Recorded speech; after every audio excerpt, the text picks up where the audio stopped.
Salam sehat sejahtera, jumpa lagi di channel Mata Ketiga. Hari ini kita akan bahas sejenak tentang prokrastinasi. Meski terdengar seperti nama suatu penyakit, namun sebenarnya penyakit ini bukanlah penyakit yang serius, melainkan merupakan pola perilaku yang umum terjadi pada manusia. Ini adalah masalah yang banyak dialami oleh banyak orang. Namun banyak yang tidak menyadari bahwa dirinya mengidap penyakit tersebut. Sebelumnya, kita pahami dulu apa itu prokrastinasi. Prokrastinasi adalah kecenderungan untuk menunda atau memulai atau menyelesaikan suatu tugas, baik disengaja maupun tidak, apalagi tanpa alasan yang jelas. Hal ini biasanya disebabkan oleh kecemasan, ketakutan, perfeksionisme, atau penolakan terhadap tugas itu sendiri. Penundaan seringkali menyebabkan seseorang menjadi kurang produktif, bahkan dapat berdampak buruk pada kesehatan fisik dan mental hingga berujung pada depresi. Sebagai contoh sederhana misalnya, jika pekerjaan rumah liburan musim panas Anda pada dasarnya diselesaikan beberapa hari sebelum liburan musim panas akan segera berakhir, maka itu adalah bentuk prokrastinasi. Contoh nyata lainnya adalah penurunan berat badan dan kebugaran. Biasanya orang yang ingin menurunkan berat badan atau menjadi bugar, pada dasarnya memulainya besok, selalu bilang besok, selamanya besok, tidak pernah dipraktekkan secara nyata. Tapi jika Anda benar-benar memulainya besok, itu bukan perilaku menunda. Ada orang yang selalu berpikir ingin menurunkan berat badan, tetapi tidak pernah memulainya. Contoh lainnya yang juga termasuk gejala penundaan adalah memulai bisnis. Ada orang yang mempunyai impian seumur hidup untuk memulai bisnis, namun itu hanya sebatas mimpi sampai mati. Inilah prokrastinasi atau menunda-nunda. Ini adalah kecenderungan perilaku seorang individu untuk menunda dalam memulai ataupun menyelesaikan suatu pekerjaan secara menyeluruh dan melakukan kegiatan lain yang tidak berguna. Akibatnya kinerja untuk mengerjakan tugas atau pekerjaan menjadi terhambat atau tidak dapat menyelesaikannya secara tepat waktu. Pada tahun 2016 silam, Tim Urban, seorang blogger White But Why, diundang sebagai pembicara di sebuah acara terkenal asal Amerika, TED Talks. Tim mengambil materi dari tulisannya pada tahun 2013 sebagai topik yang akhirnya sukses mendapatkan lebih dari 66 juta penonton di platform media daring TED Talks. Ia menjelaskan penyebab penundaan dengan cara yang sangat mudah dipahami. Dia mengatakan bahwa kita memiliki jati diri yang rasional dan jati diri perseptual di otak kita. Sebenarnya, ini adalah soal otak kiri dan otak kanan. Otak kiri adalah jati diri rasional, dan otak kanan adalah jati diri perseptual. Saat kita ingin menyelesaikan suatu tugas dan menyusun rencana, otak kiri mulai bekerja, mengambil inisiatif. Namun tak lama kemudian, otak kanan mendepak otak kiri dan mengambil alih. Seorang prokrastinator atau penunda biasanya tidak benar-benar ingin untuk menunda pekerjaannya. Namun mereka hanya sulit untuk memulai atau bahkan sulit mendapatkan ide agar dapat menuntaskan pekerjaannya. Hal ini dapat terjadi karena terdapat hal lain, yaitu faktor X di dalam otak seorang procrastinator yang dapat kita sebut sebagai funny monkey. Singkatnya, procrastinator seringkali memiliki rencana-rencana kecil maupun besar untuk pekerjaannya. Namun realitanya, procrastinator hanya berencana saja tanpa berniat melakukan suatu aksi nyata. Funny monkey, layaknya monyet di kebun binatang, hanya menginginkan kebahagiaan, sehingga ia akan mengajak procrastinator untuk tetap berada pada zona nyamannya. Hal ini akan terus berulang hingga batas waktu hadir sebagai alarm tanda bahaya dan mengambil alih kendali otak seseorang procrastinator. Setelah alarm berbunyi, maka secara tiba-tiba otak akan mendapatkan berbagai macam ide baru yang tidak pernah datang sebelumnya. Menjadi seorang procrastinator tentu bukan masalah. Namun, masalah justru akan muncul ketika procrastinator dihadapkan oleh suatu pekerjaan jangka panjang yang tidak memiliki deadline atau batas waktu. Maka dari itu, seorang procrastinator harus membuat batasan agar tugas-tugas dapat terselesaikan dengan baik dan tidak memiliki kebiasaan buruk menunda pekerjaan. Menurut tim Urban, bahwa sebagian besar orang di dunia mungkin memiliki gejala penundaan, hanya saja banyak orang yang sama sekali tidak menyadarinya. Karena ada dua jenis penundaan, yang satu mudah dideteksi dan yang lainnya tidak mudah dideteksi. Yang mudah dideteksi mempunyai batas waktu yang jelas dalam suatu tugas, dan yang sulit dideteksi adalah tidak ada batas waktu dalam menyelesaikan pekerjaan. Sama seperti seseorang yang baru memulai bisnis. Anda akan berpikir, kalau saya ingin memulai bisnis nanti, bisa memulainya kapan saja. Tetapi Anda akan menyadari bahwa Anda tidak akan pernah memulainya.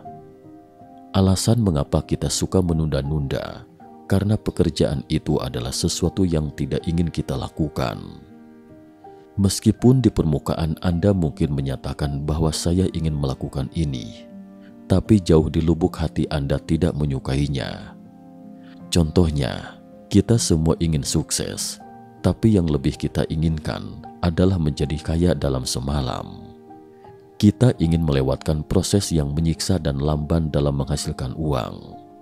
Kita ingin menurunkan berat badan, tapi kita lebih suka bisa langsing tanpa perlu bersusah payah melalui proses menurunkan berat badan yang melelahkan. Kita semua punya mimpi, tapi kita tidak suka dengan mimpi-mimpi indah yang membutuhkan proses untuk diwujudkan. Inilah otak kanan kita. Ia hanya peduli pada keadaan saat ini, jadi ia tidak suka terhadap hal-hal yang tidak menyenangkan saat ini. Sebaliknya, yang kita suka lakukan adalah makan, minum, berjudi, bermain game, hiburan, dan semacamnya. Dari sini kita dapat melihat bahwa pada dasarnya, yang dikejar manusia itu adalah keinginan atau hasrat tingkat rendah. Karena kita pada dasarnya adalah makhluk hidup, tidak seperti binatang yang hanya mengejar keinginan tingkat rendah. Misalnya makan, bereproduksi, dan tidur. Yang ada hanyalah nafsu tingkat rendah. Namun kita mempunyai beberapa keinginan tingkat tinggi, beberapa keinginan yang kompleks. Keinginan tingkat tinggi dan kompleks ini terpisah dari keinginan-keinginan tingkat rendah, dan ini tidak sesuai dengan sifat alamiah binatang, karena itu bertentangan dengan naluri kita. Misalnya, kita tahu bahwa menghafal kata-kata mungkin bermanfaat bagi pembelajaran bahasa asing kita, dan itu adalah sesuatu yang bermakna. Namun jika ia tidak seketika membuat kita merasa nyaman, maka seringkali kita memilih untuk bermain game terlebih dahulu, sementara menghafal kata-kata akan tertunda tanpa batas waktu yang akan menyebabkan penundaan. Padahal menghafal kosakata adalah sesuatu yang sepele. Masalahnya ada beberapa hal yang tidak bisa ditunda. Misalnya suatu ketika Anda tiba-tiba menemukan ide yang bagus, dan Anda berpikir bahwa dengan menerapkan ide tersebut, menjalankan sebuah perusahaan pasti akan menghasilkan banyak uang. Apalagi saat ini kecerdasan buatan semakin berkembang pesat, sehingga ada orang yang mungkin memiliki ide wirausaha yang berbeda-beda setiap harinya. Ide-ide ini sebenarnya tidak bisa ditunda, karena jika ditunda sebentar saja, Anda tidak akan punya peluang lagi ketika orang lain mewujudkannya. Dari sini menunjukkan hakikat kewirausahaan, yaitu ide yang bagus. Kreativitas itu sendiri tidak ada nilainya sebelum diwujudkan, karena salah satu bakat terbesar manusia adalah kemampuan semu. Yang tidak kekurangan pada diri manusia itu adalah ide. Yang kurang adalah aksi nyata. Mengapa? Karena aksi nyata itu sendiri sangat menyiksa prosesnya. Prokrastinasi ini bersifat universal dan tidak ada seorang pun yang benar-benar mau bertindak secara nyata, sehingga menunda-nunda pada dasarnya adalah sifat manusia. Mengatasi penundaan adalah tantangan untuk mengatasi sesuatu yang tidak menyenangkan, sehingga mengatasi penundaan itu relatif sulit. Tapi begitu berhasil, itu akan mengubah hidup Anda sepenuhnya. Anda akan berbeda dari orang lain. Anda adalah orang yang berkelas. Suka menunda-nunda atau tidak, itu bukan masalah kepribadian. Banyak orang mengira itu adalah masalah kepribadian, tapi sebenarnya tidaklah demikian. Itu adalah cacat dalam karakter manusia.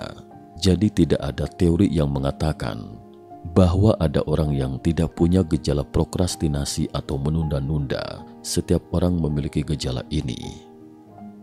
Namun mengapa ada orang tidak menunda-nunda? Di satu sisi, mereka memiliki keterampilan tertentu, dan di sisi lain, itu adalah pilihan mereka.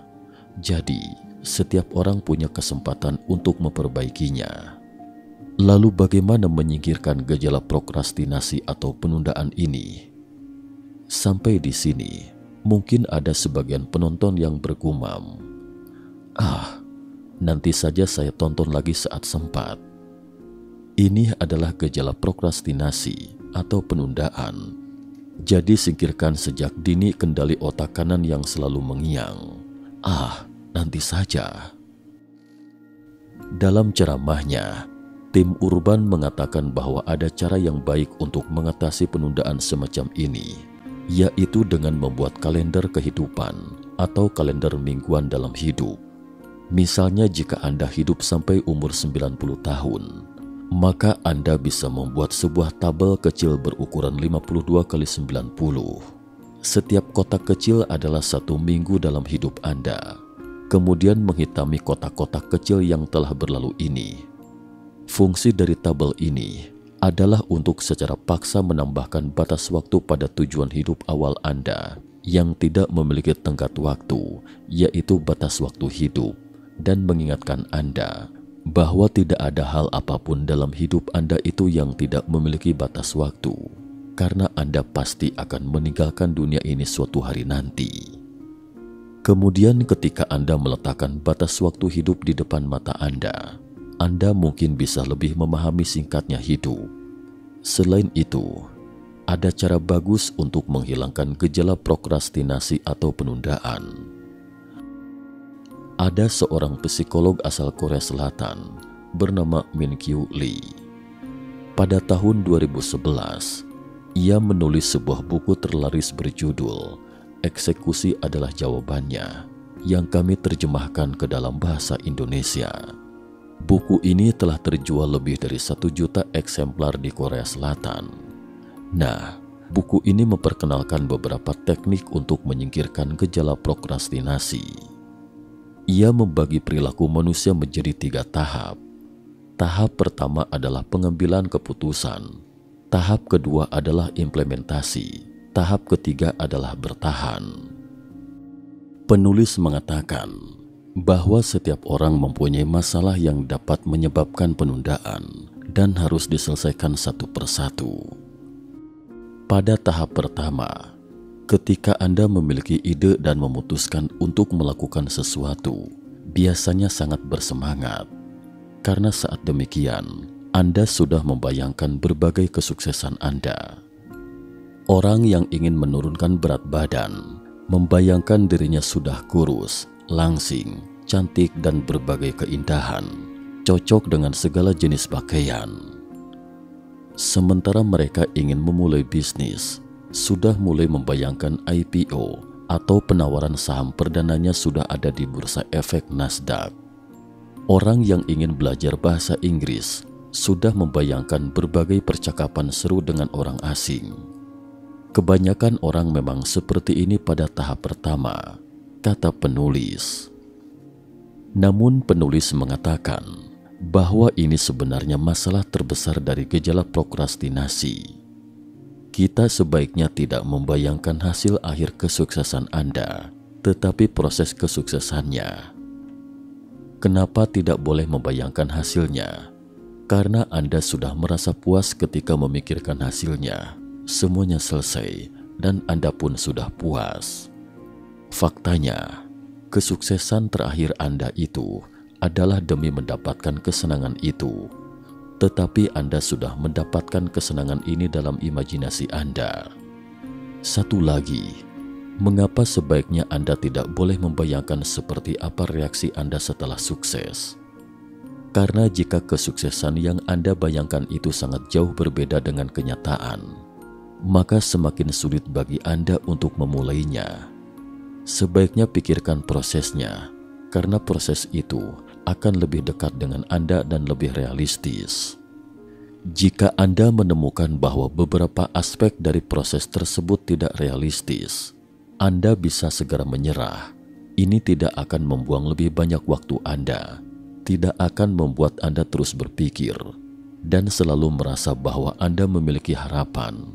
Dan hanya ketika memahami prosesnya, Anda baru akan tahu bagaimana memulainya dan bagaimana memasuki langkah kedua, yaitu implementasi.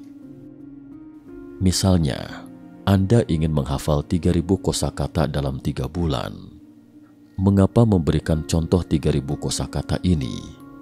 Karena pada tahun 2015, Universitas Cambridge menerbitkan laporan penelitian kosakata tentang persyaratan bagi non-penutur asli bahasa Inggris untuk belajar bahasa asing yang menyebutkan bahwa menurut penelitian terbaru, dengan 2.500 hingga 3.000 kata, Anda dapat memahami 90% percakapan bahasa Inggris sehari-hari, koran dan artikel majalah berbahasa Inggris, dan bahasa Inggris yang digunakan di tempat kerja. Sisa 10%-nya dapat dipelajari dari konteks atau dengan bertanya. Namun, penting sekali mempelajari kosakata bahasa Inggris yang tepat agar Anda tidak membuang-buang waktu untuk mengingat banyak kata yang tidak terlalu berguna. Tentu saja, jumlah kosakata yang dikuasai oleh penutur asli bahasa Inggris aktualnya adalah sekitar 20.000 hingga 30.000 kata. Tetapi 10 kali lebih banyak kata itu pada dasarnya adalah kata-kata yang tidak terpakai. Jika Anda berencana menyelesaikan 90% pembelajaran bahasa Inggris Anda dalam waktu 3 bulan, maka 3.000 kata bahasa Inggris adalah target yang bagus. Dalam hal ini, Anda hanya perlu mempelajari 1.000 kata per bulan, yaitu rata-rata 34 kata per hari. Jika Anda hanya bisa menghabiskan 3 jam sehari untuk belajar bahasa Inggris, maka Anda hanya perlu menghafal 11 kata setiap jam atau 1 kata setiap 10 menit. Jadi bayangkan prosesnya seperti ini. Anda tidak perlu memikirkan bagaimana berbicara dengan bule. Anda bisa memikirkan bagaimana mewujudkannya. Jangan pernah terlena dalam nikmatnya kesuksesan. Dan jangan berpikir bahwa peluang ini akan selalu tersedia, karena yang namanya kekal abadi itu tidak akan pernah ada, setidaknya pada manusia. Mengapa kita perlu memikirkan prosesnya dengan jernih?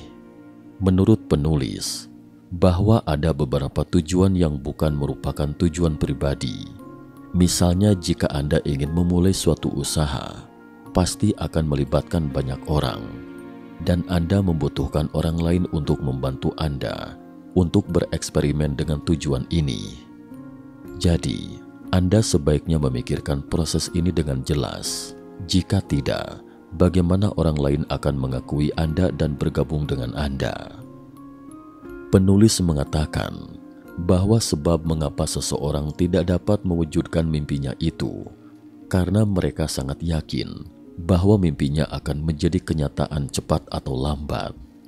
Ini adalah pemikiran orang naif, menipu diri sendiri. Impian yang tidak mempunyai batas waktu itu tidak akan pernah terwujud. Jadi, Anda harus memberi tenggat waktu pada impian Anda. Terakhir, penulis juga menekankan perlunya keberanian untuk menolak. Penulis mengatakan bahwa lebih dari separuh orang di dunia melakukan hal-hal yang tidak ingin mereka lakukan karena tidak dapat menolak. Untuk mencapai tujuan mereka, mereka bisa saja menyesali apa yang telah mereka janjikan kepada orang lain. Selama Anda belum menandatangani kontrak dengan orang lain, Anda berhak menolak dan menyesal karena tidak ada yang lebih penting dari urusan Anda sendiri. Jika Anda menolak, Anda juga tidak perlu memberikan alasannya. Kami rasa banyak orang akan memikirkan alasan yang tepat ketika menolak orang lain agar membuat orang merasa nyaman dan bisa menolak hal tersebut. Ini hanya membuang-buang waktu dan tidak ada artinya, kata penulis. Karena selama Anda menemukan alasannya, orang lain mungkin akan menemukan kesempatan lain untuk mengundang Anda. Misalnya Anda beralasan, saya agak sibuk hari ini, tapi bagaimana dengan besok? Katanya balik bertanya. Ini tidak ada pernah berakhir. Jadi, lebih baik dengan tegas menolaknya secara langsung. Tidak ada alasan dan juga tidak masalah. Anda mungkin akan dibenci, tapi itulah harga yang harus Anda bayar untuk tujuan dan cita-cita Anda, dan ini sangat layak. Terakhir adalah faktor-faktor yang membuat orang menjadi seorang procrastinator atau penunda adalah terlalu perfeksionis. Orang yang perfeksionis cenderung mudah cemas jika mereka tidak dapat menyelesaikan pekerjaan mereka dengan sempurna. Akibatnya, kita cenderung senang memperhatikan hal kecil yang kadang kurang bermakna, sehingga pekerjaan utama justru tidak selesai. Overthinking.